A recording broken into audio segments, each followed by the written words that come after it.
way, this is like shifting gears. So we'll now invite Ms. Prue-Turner to read to us a poem and see if you remember it, folks. They never knew the title of it, but they all wrote about it.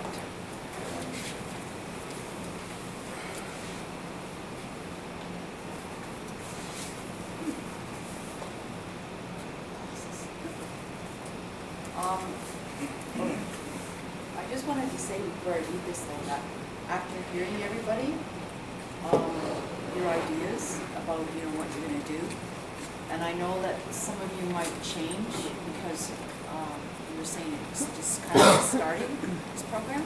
Yeah, it's going for 6 months, but you're going to really get to know each other, hey, here. So. It just kind of just something that's not really connected, but it reminds me of it for some reason. Was that I've done a lot of anti-racism work, and sometimes it would be just almost all white people, but sometimes there would be a lot of Native people and brown people. So. Then when I would ask them to do things, usually always give a choice to the Native people who want to be alone together to do exercises, right? And or with the other brown people in the group. So they usually end up all in one group, and then the other group is all non-Native people, they're all white people. And when I ask them just say to do something, to get an exercise together, to answer a question or whatever, maybe it's kind of like some of the stuff that you've been doing. And every single time the Native people and the people of color in one group always work as a group. They'll come up with something usually visual for the group to see, and everybody did it together. Whereas in the non-Native white people, they each do their own. So if there's 15 of them, there'll be 15 different things. And then over here there's one. So it just made me think, this is a group, you're all here for a reason. You came here together for a reason, and you're a group, you're all here. So when you're all done, if you end up supporting each other in your success, somehow, some way you stay in touch. It sounds like from some of these things, it sounds like you got a mall here, with different things happening. And just help each other out to succeed. That's what I was thinking. I'd like to point out too, before she reads this one, it is very unusual. I've been doing these dialogic sessions for 21 years. Normally people will never identify themselves as the person who wrote something. This is the first time I've been in a group where each time I read, somebody says, I wrote that. It's really quite remarkable. Okay, you guys get the title of this? No, it's not too exciting. It's called Out of the Corner of My Eye.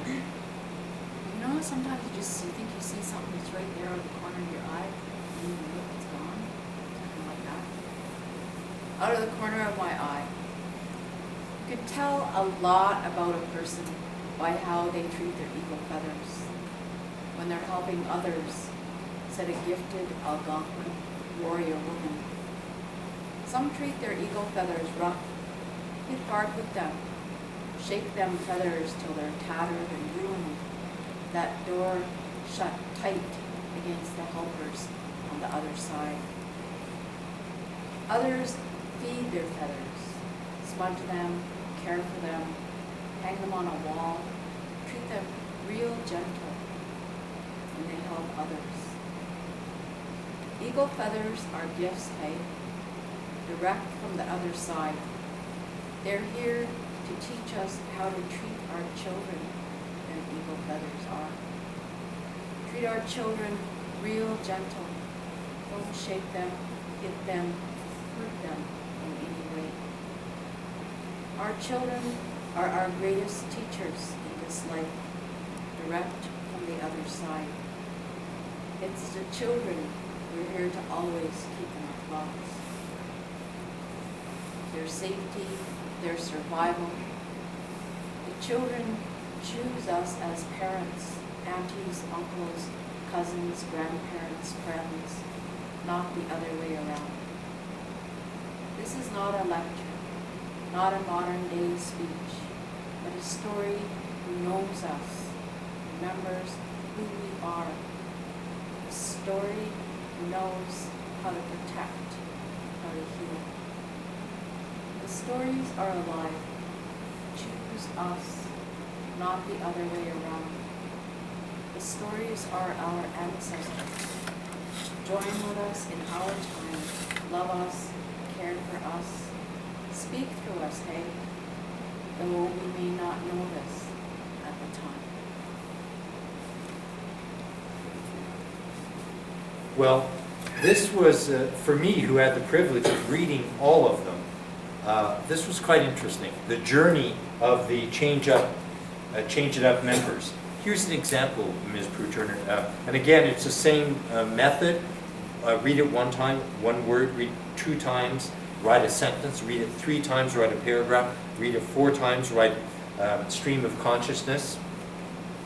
Well, here's the stream of consciousness of one of the Change It Up seminar members. I think this story is great for teaching others about the feathers, and that is how you treat your children. If you treat your feathers rough, then you will treat your children rough. If you take good care of your feathers, you will take good care of your children.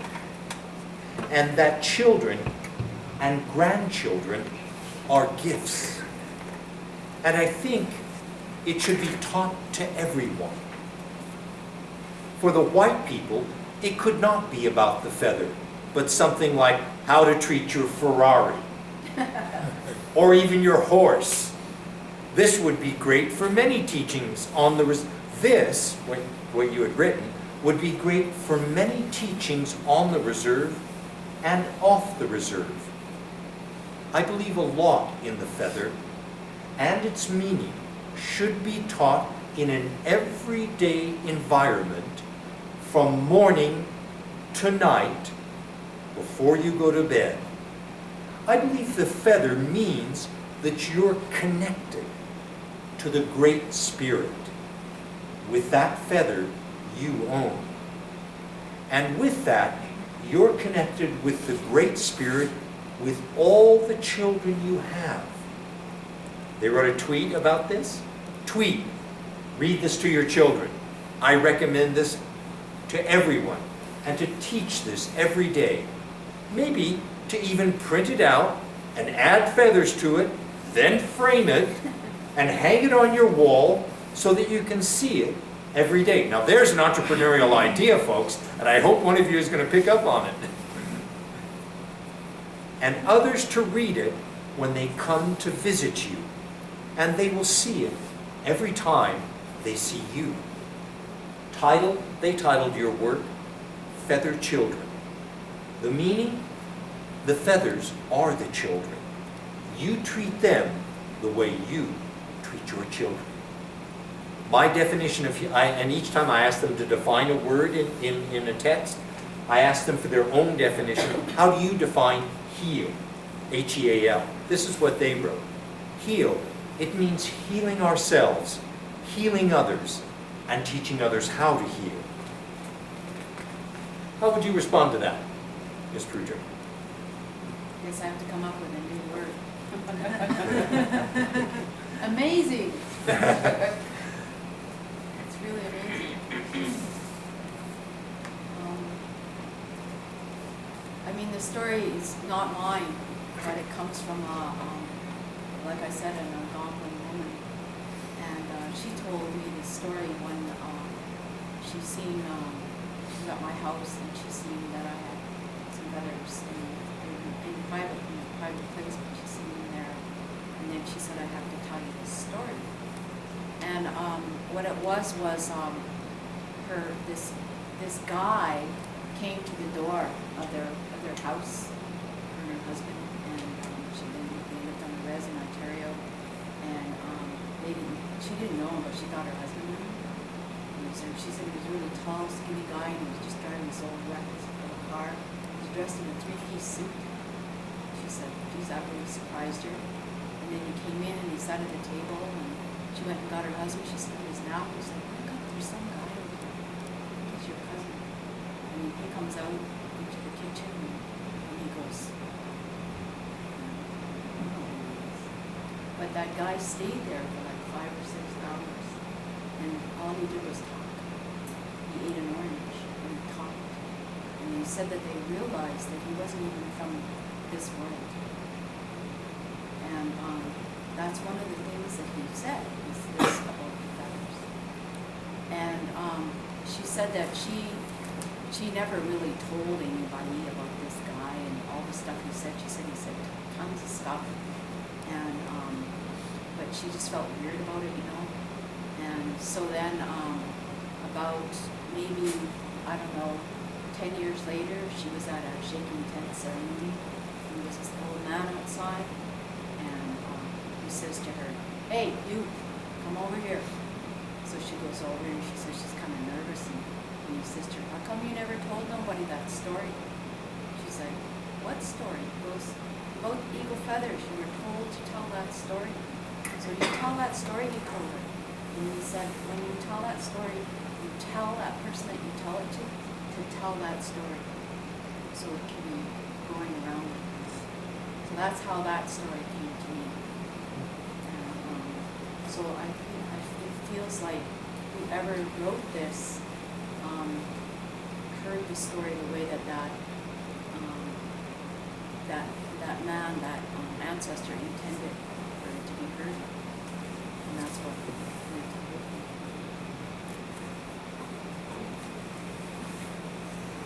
The only wrong question is the unasked question. That was the best story that I understood.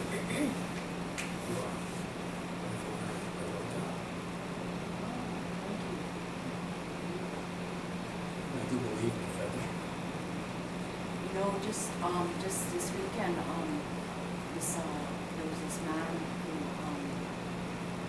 there's a chief who's trying to clean up beds, and he's done a bucket. And he just so happened to be going through a really hard patch right now. This man has been voted in, and he's trying to clean things up, making everybody work from 9 to 5, you know, trying to stop the embezzlement that's going on down there, and all kinds of other good stuff that he's trying to do. But then the council is not happy because things haven't been so great down there. So they're trying to push him out. So he has to go to court this week for they're calling it a conspiracy. Anyways, he went to see this medicine man. And the medicine man heard his story and he felt so bad for him that he gave him an eagle feather that he had since many years ago. This man went to Sundance, and he was crying when he gave it to him, because he said, you know, my dad always told me, when you give something that it's very hard to give, and it's very meaningful. So he told this man to help us out. And then the next day, which was yesterday, was in the sweat lodge, and the next thing you know, this woman had left. And she came back after like maybe 4 hours. She was on the road, and she went to the side of the road to look. And she seen something, and she went over there, and there it was, an eagle that had been killed. So she went and got it, and she didn't know what to do with it. So they drove all the way back, and they got it, and they gave it to him. So he said, you know, yesterday I was so hurt and so, you know, because of that, he said my dad gave me that feather, which his dad gave to him, and I gave to that man. And he said, when here today, I'm rewarded tenfold because I'm receiving. So, he said this, you know, it's really true. And giving the feather to all the changing up people that are in the program. You've given an eagle feather to everybody in the program? Well, one feather. That's neat. That's awesome. Way to go. Are these golden eagles or bald eagle? Bald eagle, okay. I'd like to add to that, when you said feathers, you translated it's miiguan. Miiguan. That's 3 syllables, or 2 syllables, miiguan. I used to have an old fellow over here, he's long gone, but he rest in peace, but that was his Indian name, miiguan, huh? My name kept saying feather. So I try to translate whatever I can with him, when I think about these things.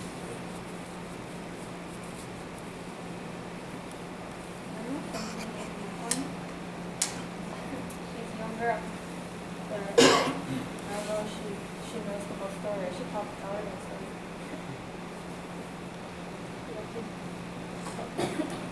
Excellent.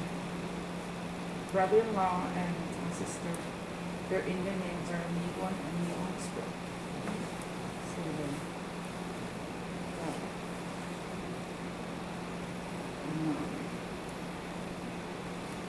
for Christmas I bought them this eagle. It's like on a piece of wood and it's carved out. So they didn't expect that because they probably don't know that I know their Indian name. But like I got my Indian name because I used to live with them, and that's how I became really familiar with the culture, was because I moved in with them and I was raised over there in the island.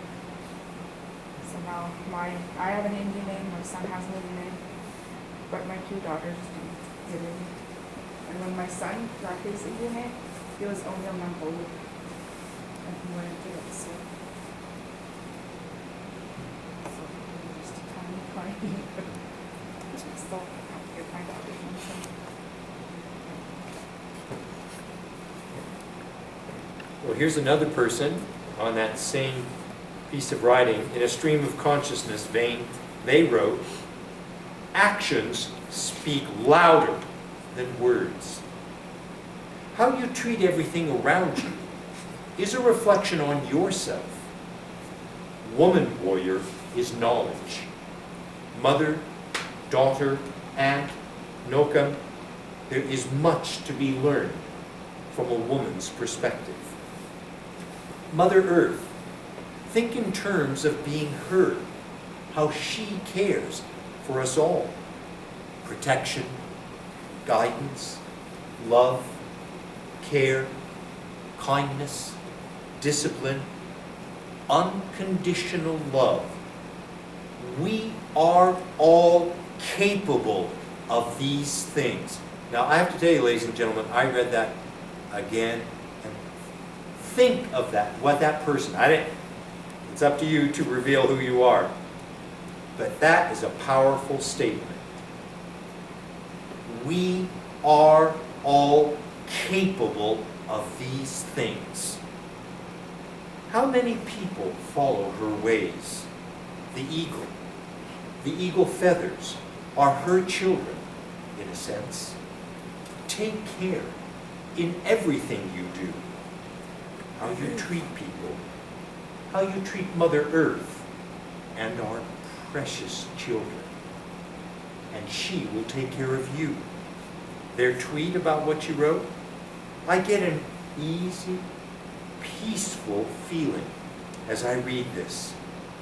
The feeling is quite gentle and loving. I wish to live in a world where this advice is taken to heart. They titled this Warrior Woman.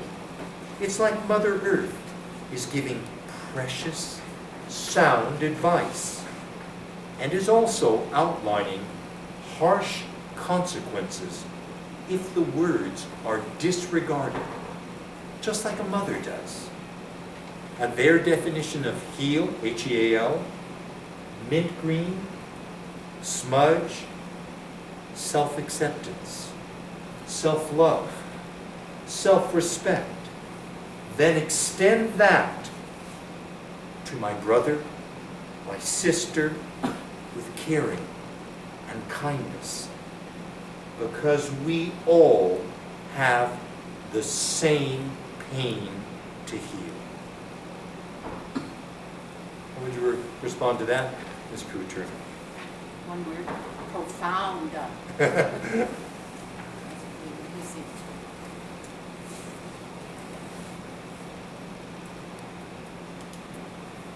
It's a lot to take in.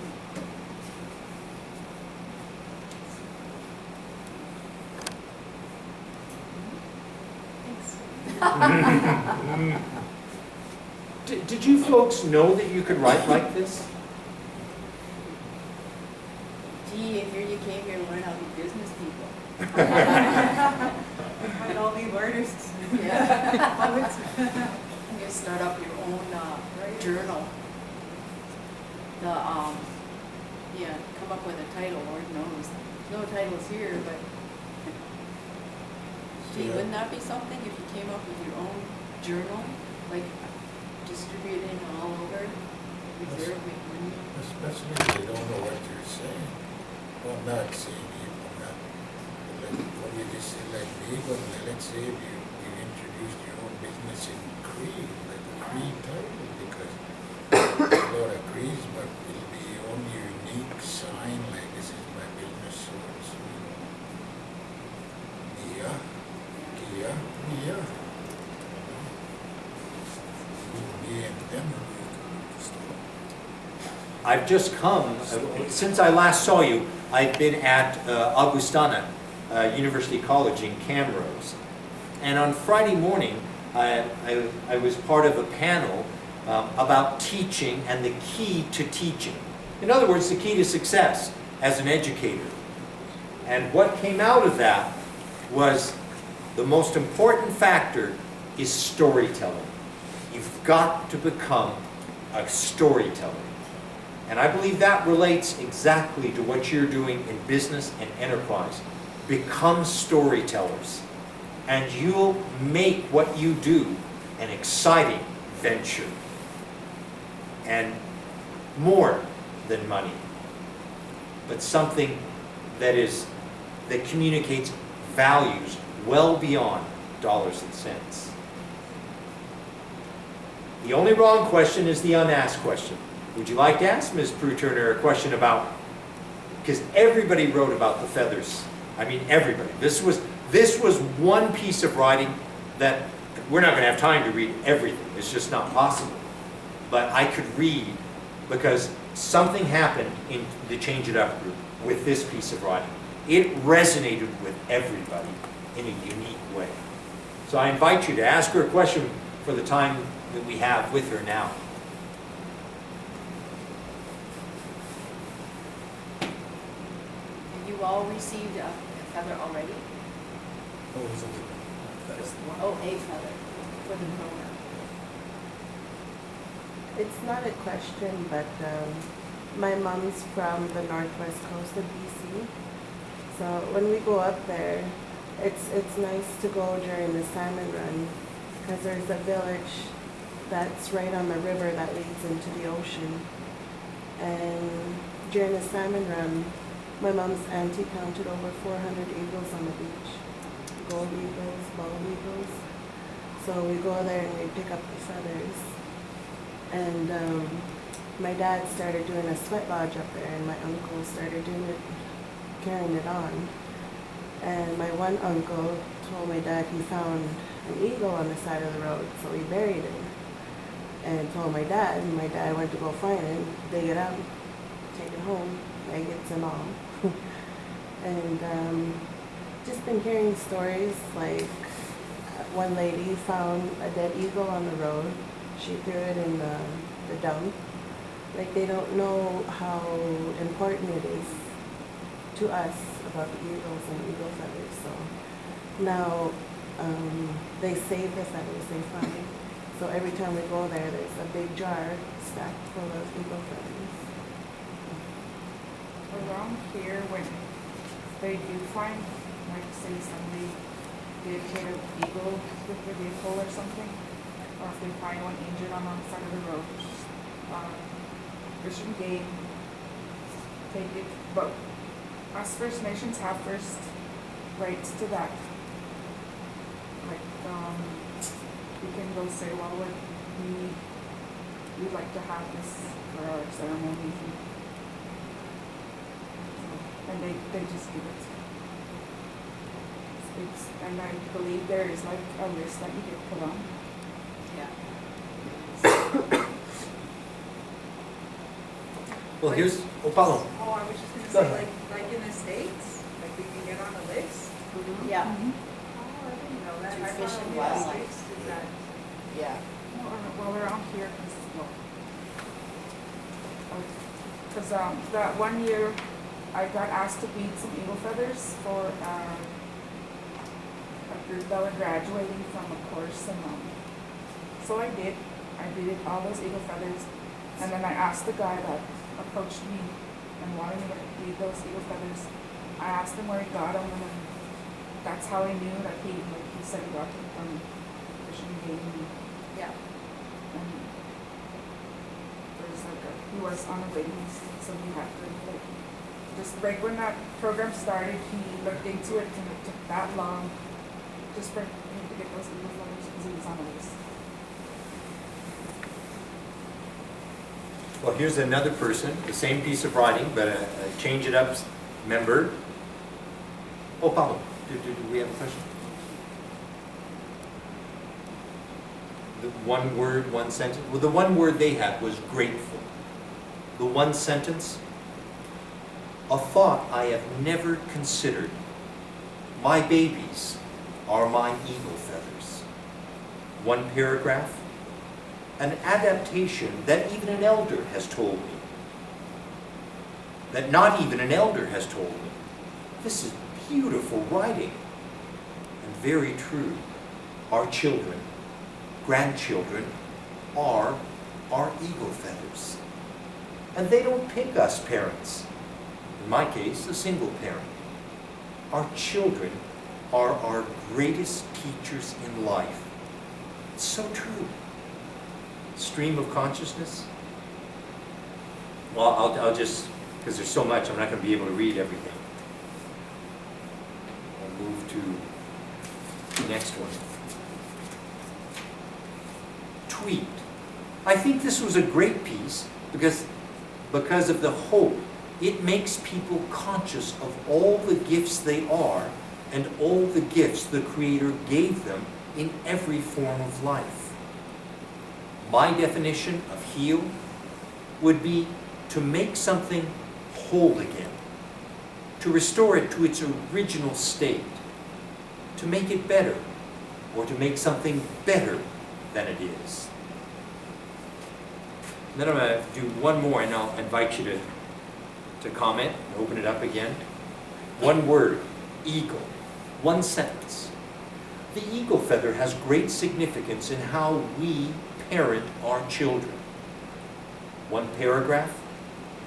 The eagle feather tells us a story on how we should be treating our children as parents. We should love them, honor them, cherish them. We need to treat them with respect, show them off with pride, and remember, they are gifts. They choose us, and we need to remember that. We must also teach this to our children, so they will know when it is their time to be parents. Stream of consciousness. I really like this poem because of the great significance it uses. The eagle is very majestic, a strong, beautiful bird. Feathered, it has feathers of many shapes and sizes. These make the eagle who it is. They protect this amazing bird. Our children are a very good analogy of the feather. We must always take care of our children. Throughout our lives, we must protect them from harms that come their way. We must teach them right from wrong. It is common sense how we as parents should be raising our children in a good light. They follow by example. We must be good leaders so that they too will be strong like the eagle. Our children are not all the same, but we must treat them all the same, equal. It is true that it's not by a lecture when you are told to do something. It is teaching. There is a lesson as to why you are being told.